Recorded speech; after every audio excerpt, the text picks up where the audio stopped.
السلام علیکم، welcome to financial accounting ٹیٹوریلز۔ میں حسین ساجد اور ہم ڈسکس کر رہے تھے فائنینشیل اکاؤنٹنگ کو۔ پچھلی ویڈیو میں ہم نے ڈسکس کیا تھا کہ فائنینشیل اکاؤنٹنگ کیا ہوتی ہے، ہمیں اس کی ضرورت کیوں پیش آتی ہے، اور اس کے علاوہ ہم نے دیکھا تھا کہ ٹرانزیکشنز کیا ہوتی ہیں۔ تو آج کا ہمارا جو ٹاپکس ہے وہ ہے کہ بجٹ کیا ہوتا ہے، کانسیپٹ آف کاسٹنگ کیا ہے، impact of I T on accounting کیا ہے، کہ آئی ٹی انفارمیشن ٹیکنالوجی جو ہے وہ آپ کے اکاؤنٹنگ کو کس طرح سے اس کے اوپر اثر انداز ہو رہی ہے، کس طرح سے اس کو چینجنگس کر رہی ہے، یا پھر ہم دیکھنے جا رہے ہیں کہ بارٹر ٹریڈنگ یا بارٹر ٹرانزیکشنز کیا ہوتی ہیں۔ تو بجٹ کی بات کرتے ہیں تو بجٹ کیا ہوتا ہے کہ بجٹ آپ کے جو آمدنی ہوتی ہے، آپ کے اخراجات ہوتے ہیں، اور آپ کے باقی جو فائنینشیل ایشوز ہوتے ہیں، ان ساروں کے لیے ایک فیوچر، ان سب کے فیوچر کے لیے آپ ایک خاص ٹائم کے لیے کوئی ایک پلان تیار کرتے ہیں۔ آپ کے پاس 50,000 روپے ہے اور آپ نے اس کو کس کس طرح سے کہاں کہاں استعمال کرنا ہے، اس کے لیے آپ مہینے 2 مہینے کا ایک پلان تیار کریں گے، تو یہ کیا کہلائے گا؟ آپ کا بجٹ کہلائے گا۔ سو ڈیفینیشن کیا ہے کہ budget is a plan of income expenses and other financial operations for future period. پھر کانسیپٹ آف کاسٹنگ کی بات کرتے ہیں کہ ہمیں کاسٹنگ کی ضرورت کیوں پیش آتی ہے اور اس کا کانسیپٹ کیا ہے۔ تو کسی بھی چیز کو بنانے کے لیے یا تیار کرنے والے شخص کو یہ بھی معلوم ہونا چاہیے کہ اس کے چیز کے بنانے میں کتنا خرچ آتا ہے، اور اس کے ساتھ ساتھ اس کو یہ بھی پتہ ہونا چاہیے کہ اس کو اگر اس نے سیل کرنا ہے اور وہ کتنے میں اس کو سیل کرے گا تو اس کے لیے یہ پروفیٹیبل ہوگی، ٹھیک ہے۔ اور یہ بھی ضروری ہے آپ کے لیے کہ آپ کوئی چیز تیار کر رہے ہیں تو اس پوری چیز کی تیاری میں، اس پوری چیز کی مینوفیکچرنگ میں کتنی کاسٹ آ رہی ہے، اس کی کتنی قیمت لگ رہی ہے، کتنا اس پہ خرچہ ہو رہا ہے، اور ساتھ ساتھ اس چیز کو بنانے کے لیے آپ نے جو چھوٹے چھوٹے کمپوننٹس، اس کے پرزے یا اس کے چھوٹے چھوٹے پارٹس یا اس کے لیے جو بھی نیسیسری انگریڈینٹس تھے وہ آپ نے پرچیز کیے، تو اس کے اوپر کتنا خرچہ آیا، اس کی کیا کاسٹ ہے۔ تو یہ سارا کانسیپٹ آپ کو پتہ ہونا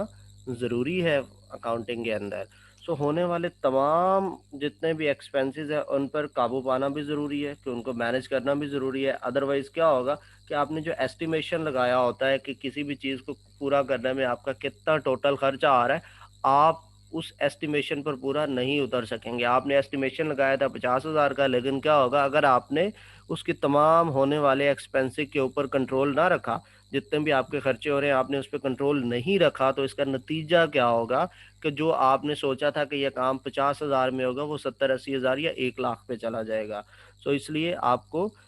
اس کے جتنے بھی ایکسپینسز ہو رہے ہوتے ہیں ان کی قیمتوں پہ، ان کی کاسٹ کے اوپر کنٹرول ہونا بہت ضروری ہے۔ اور یہ تبھی پاسبل ہے کہ اگر آپ جتنے بھی اس پروڈکشن آپ کی کوئی تیار ہو رہی ہے یا کوئی سامان آپ کا جو بھی چیز آپ کی بن رہی ہے،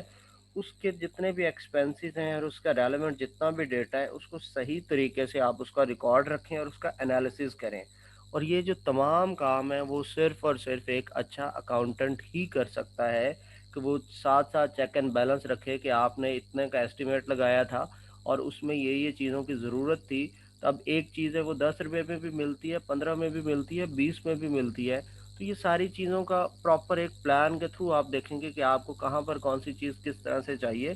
تو وہ ساری کی ساری یہ جو چیزیں ہیں اس کا تجزیہ اور اس کا ریکارڈ کرنا، اس کا انالیسس کرنا، اور یہ سارا کا سارا جو ہوتا ہے یہ ایک اکاؤنٹنٹ ہی پرفارم کر سکتا ہے۔ سو اس لیے ہمیں کاسٹنگ کے کانسیپٹ کے لیے ہمیں اکاؤنٹنٹ کی بہت زیادہ ضرورت ہے۔ آگے ہم ڈسکس کرتے ہیں کہ امپیکٹ آف آئی ٹی کیا ہے اکاؤنٹنگ کے اوپر، کہ انفارمیشن ٹیکنالوجی جو ہے یہ کس طرح سے ہماری اکاؤنٹنگ کو چینج کر رہی ہے، یہ اس میں کس طرح سے یہ انوالو ہو رہی ہے۔ تو پرانے زمانے میں آپ کو پتہ ہے کہ منشی ہوا کرتے تھے یا پھر منیم جی ہوتے تھے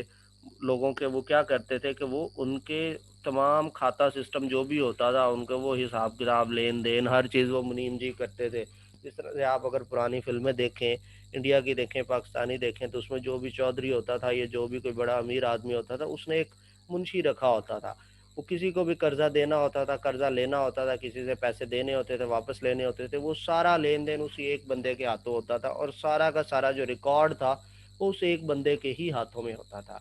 اور وہ اس وقت کا ایک بڑا ہی قابل اکاؤنٹنٹ کہلاتا تھا۔ لیکن اب جو ہے چونکہ انفارمیشن ٹیکنالوجی آ چکی ہے تو ہمیں اس طرح سے وہ پرانا سسٹم کے اکارڈنگ کھاتا سسٹم بنانے کی ضرورت نہیں ہے کہ آپ رجسٹروں پہ رجسٹر بھرتے جائیں۔ آپ کئی رجسٹر آپ نے بھر دیے ہیں تو اس کو مینیج کرنا بھی تھوڑا مشکل ہو جاتا ہے، اور اتنا لمبا کام کرنے کی ضرورت بھی نہیں ہے۔ کیوں؟ کیونکہ انفارمیشن ٹیکنالوجی آپ کے پاس